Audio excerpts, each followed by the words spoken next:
Perfectus in Mundo. Chapter 1. Written by Bobo the Hobo. Find Bobo the Hobo on DeviantArt for even more stories. And visit patreon.com/Bobo the Hobo. Pledge at a certain tier to join the exclusive Discord channel, to chat with other Weight Gain story fans, and even the Hobo himself. Getting to know Aubrey was, in many ways, like cooking a piece of toast. Reserved and somewhat plain, like white bread from the sleeve, she never stood out very much unless she was paired with someone else that provided more flavor to the setting. Getting to know her individually wasn't impossible, but it involved putting her out of her comfort zone and applying a little heat. For those who knew how to let her adjust slowly to the high temperatures posed by socialization and the inevitable lulls of small talk, it was a long process that ultimately resulted in a better experience for everyone involved. Anyone who tried to rush this delicate procedure of easing her into the fire, either by overstepping the boundaries with which Aubrey felt comfortable talking about, or by rushing into a sense of familiarity before the time was right, would wind up with a cold and uncooked Aubrey for the rest of the night, or a burnt and scorned one who would pop out and retreat to the safety of her room. For literally all of her life, her mother and sister had always been experts at coaxing out the latter response. What did I say? Jesus Christ, Mama, what did you expect when you started talking like that? Stomping up the stairs, leaving the living room and her squabbling relations behind her, Aubrey rushed furiously to the relative safety of her bedroom and slammed the door behind her. She could still hear them discussing her, rather what they'd done wrong this time, and with that ever-present and heavy emphasis on the this time through the walls and floor that separated them. She'd always been able to hear them growing up, but somehow she didn't think that they'd care even if they knew. Imagine, a grown woman having no other outlet from her belligerent family than being able to storm up to her bedroom and locking the door behind her, before throwing herself on her bed and screaming into the pillow. She felt so stupid doing all of this, but it was just how it had always been, especially whenever her mother brought up her weight. You still haven't told them? Aubrey shrunk into her shoulders and piddled around aimlessly on her plate.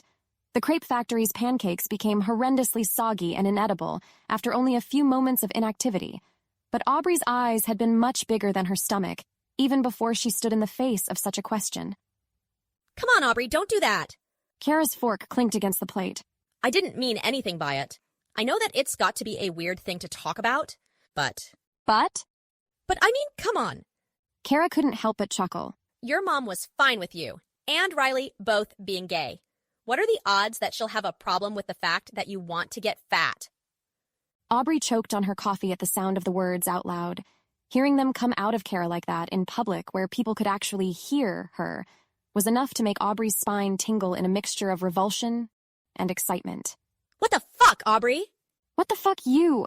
Aubrey hacked. You think you could have said that a little louder? You're literally the only one talking loudly right now. Aubrey ducked away from prying eyes as attention slowly turned towards their table.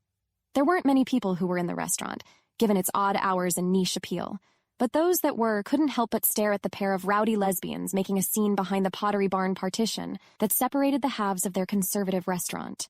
She made a conscious effort to correct her volume. Anyway, who gives a shit if your mom doesn't approve of? Cara wisely paused here to rethink her choice of verbiage. Of what you want. I mean, it's your body, right? Ugh, it's not. Aubrey's chest swelled with a deep, bracing breath before letting it out in a sad sigh.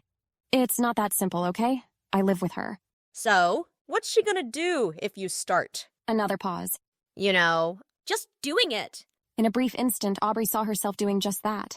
Giving in to her desires and expanding before her own eyes.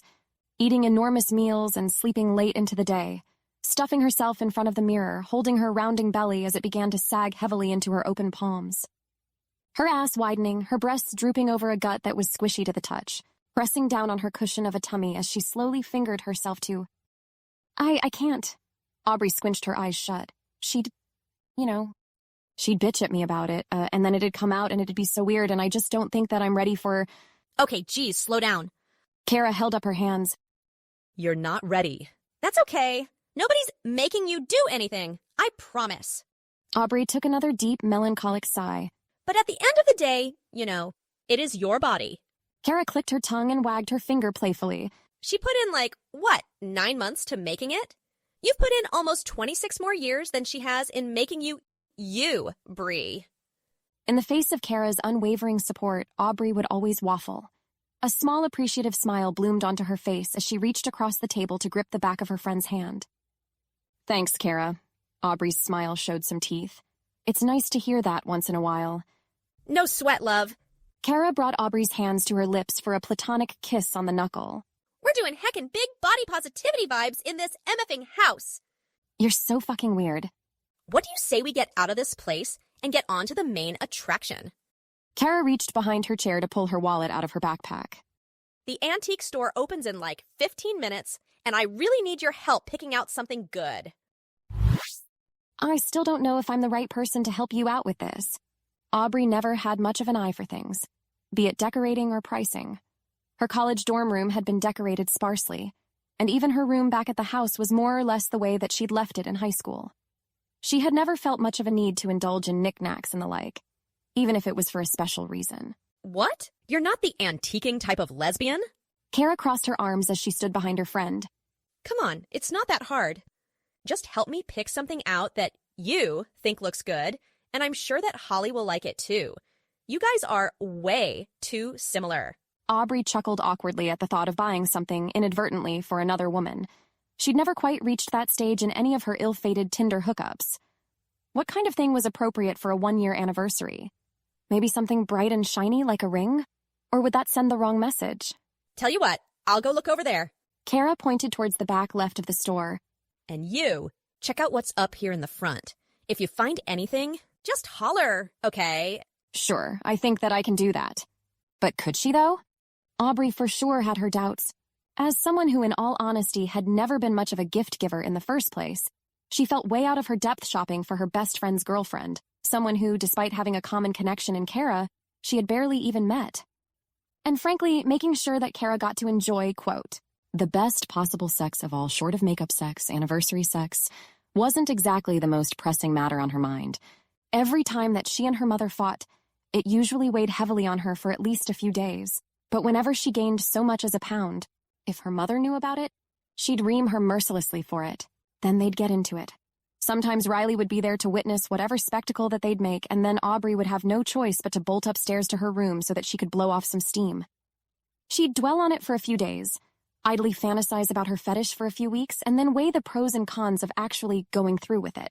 Lather, rinse, repeat. It was somehow more traumatic than when she'd finally decided that she was going to come out to her mother. What was so hard about this? What was so weird and awful about her desires that everything around every corner seemed to be doing everything within its power to make sure that she either felt like shit about going through with it or like she was a horrible person? Or, what was so wrong about wanting to be fat? Anything that I can help you with, ma'am? The woman behind the counter took Aubrey by surprise. She jumped back in surprise, her brown eyes wide with mild terror at the seemingly sudden appearance of the shopkeeper. Aubrey had been so caught up in her own problems that she hadn't noticed that she'd been lingering near the center of the store, around the jewelry and other fine trinkets that had to be kept behind glass. Oh no, Aubrey was still panting, her heart still beating fast. I'm just looking for something for my friend. Are you sure, hun? The woman peeked a rusty eyebrow. You looked like you were having a mighty tough time picking between dust mites there. Aubrey laughed politely, wishing that this conversation could come to an end sooner rather than later. I'm fine, really. Just, helping my friend pick something out for her girlfriend. That usually shut these southern shopkeepers up. Nothing brought out the red state in people like casually mentioning homosexuality. But, much to Aubrey's surprise, and chagrin if in this moment only, the shopkeeper merely smiled and laughed. Tell me about it. It's hard enough shopping for your friends, let alone people that you ain't never really met before. It was hard to place, but Aubrey couldn't help but feel like the woman behind the counter was odd somehow. She didn't look repulsive or anything.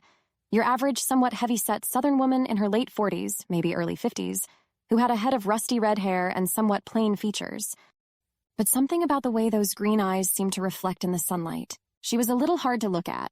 I'd better get back to my friend. Aubrey grabbed at the strap of her purse as it clung to her shoulder, resituating herself awkwardly away from the piercing green eyes of the shopkeeper. She hadn't even finished the sentence before she'd started 2 steps toward the back of the store towards Cara, who was eyeballing a questionably tasteful top in the clothing section. Now wait a second, honey. The shopkeeper took a step outside from the back of the jewelry counter, bent over, and popped back up. I think you might have dropped something. Aubrey was sure that she hadn't. She hadn't brought anything in but her purse, her phone, and her keys. all of which were snugly inside of her purse. But she didn't want to run the risk of having actually left something and needing to come back later for it. Then she would have had to have come back to this store, possibly alone, without Cara for backup. Oh, thanks, Aubrey furrowed her black brow as the woman pressed a large coin into her open palm. Didn't notice it. Well, see to it that you take good care of it, honey, the shopkeeper said with a smile. That there's a real special coin, I can tell. Aubrey closed her fingers around the silver dollar, shook her head, and hurried to the clothing section where Cara had squirreled away between some of the racks of clothes. End of Chapter 1.